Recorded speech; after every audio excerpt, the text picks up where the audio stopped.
Сәлеметсіздер ме, құрметті көрермендер? Бүгін мен сіздерге пельмен пісіруді көрсетемін.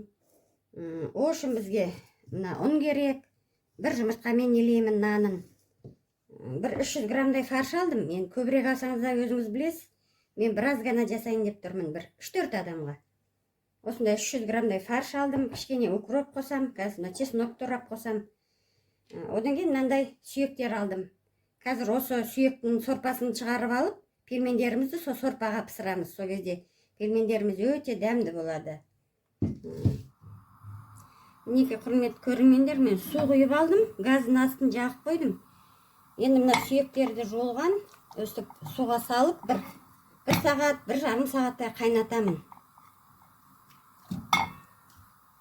Ас қасықпен осындай бір қасықтай тұз саламын. Бетін қақпағын жауып қоясыздар. Енді пельменіміз нанын илеп алайық. Мен көз мөлшерімен илеймін, біраз ұн алдым.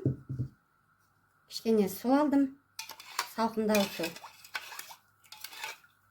Тұзымызды ертіп алып, ас қасықтың үшімен тұз салдым.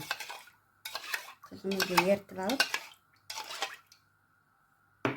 мынандай бір жұмыртқа қосамыз. Нанымызды илейміз. Нанымызды кішкене қаттылау қылып илейміз.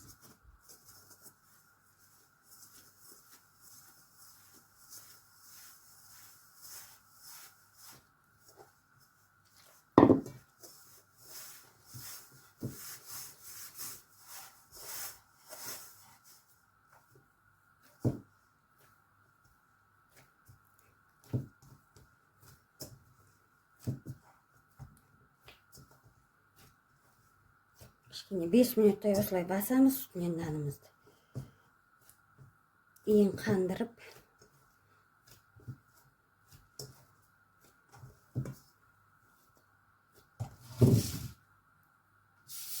Нанымыз осындай қаттылау болды. Енді бұл нанымызды бір жарты сағатқа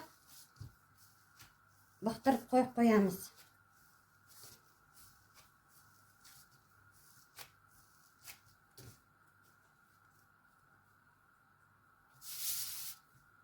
Жарты сағаттай тұрсын.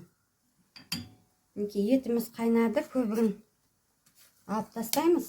1 сағат, 1,5 сағат қайнатамыз. Менікі сиырдың еті, қойдың еті болса да бола береді. Тауықтың еті болса да бола береді. Пельменіміз сорпаға піскенде дәмді болады, суға піскенше.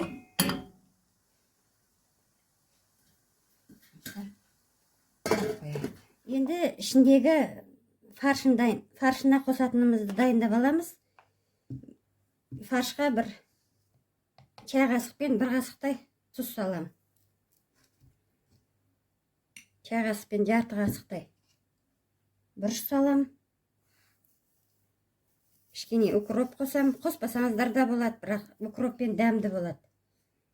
Өнеге мындай 2-3 бас чеснок турап алдым. Осы чеснокты қосам. Енді қолымызбен кішкене араластырып аламыз қосықтарын.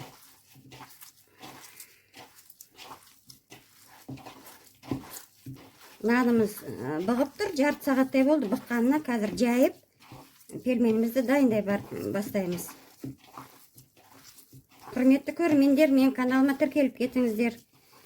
Менің видеоларым ұнап жатса, лайк басыңыздар, комментарий жазыңыздар.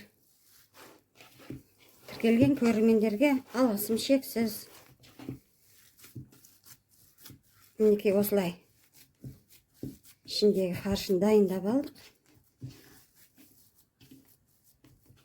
Енді фаршы бір 5-10 минуттай чесногы, жаңа тұзы, бұрышы сіңсін.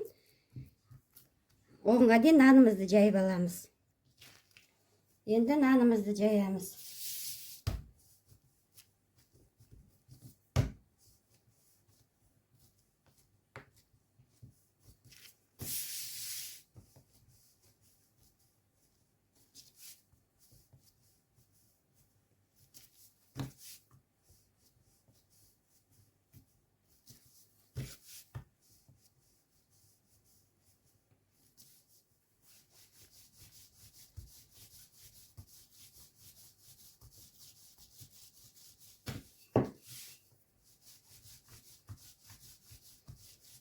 Пельменіміздің нанын өте жұқа қылмай, өте қалың қылмай, орташа қылып жайып аламыз. Мінекей нанымызды орташа қылып жайып алдық. Өте жұқа қылмай, өте қалың қылмай. Енді мынандайымызбен кесеміз домалақтап.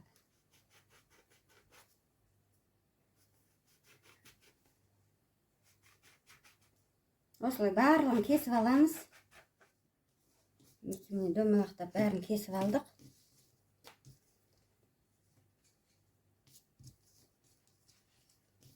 Енді пельменімізді түйе бастаймыз.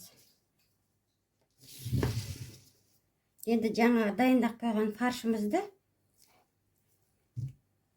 осы нанның ортасына салып, шет-шетін қалтырамыз, қазір қысамыз ғой. Осылай әбден қысамыз, ашылып кетпейтіндей қылып. Енді осылай түйеміз.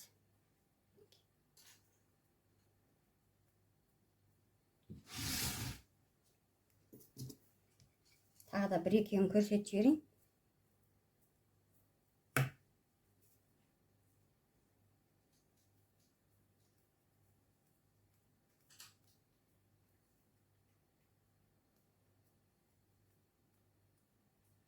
Осындай қылып бәрін түйіп аламыз.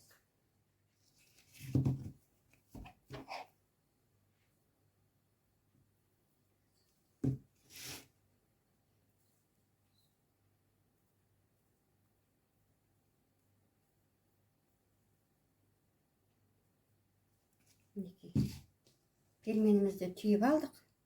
Енді қазір жаңа ет салып қойғанбыз сорпасына, пельмен пісірамыз деп. Сол етіміз де дайын болып қалды. Қазір етін түсіріп алып, сол таза сорпаға осы пельменімізді пісіріп аламыз.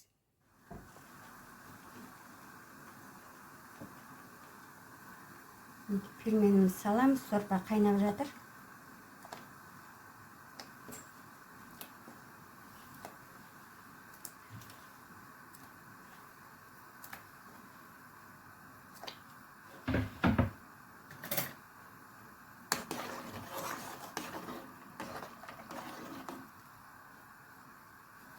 Бір 5-6 минут қайнатып аламыз. Езілмейді, наны жақсы жасалған. Езілмейді, 5-6 минуттан кейін аласыздар пельменді.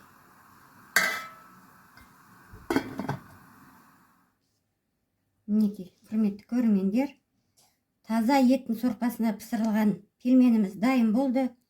Кішкене укроп сепсеңіздер де болады, сеппесеңіздер де болады. Өйткені пельмен ішіне қосқан бағана мен фаршына. Бірақ біз укроп жақсы көреміз, кішкене укроп себейін. Мінекей, осылай дайындаңыздар менің рецебім бойынша. Астарыңыз дәмді болсын, келесі кездескенше аман сау болыңыздар.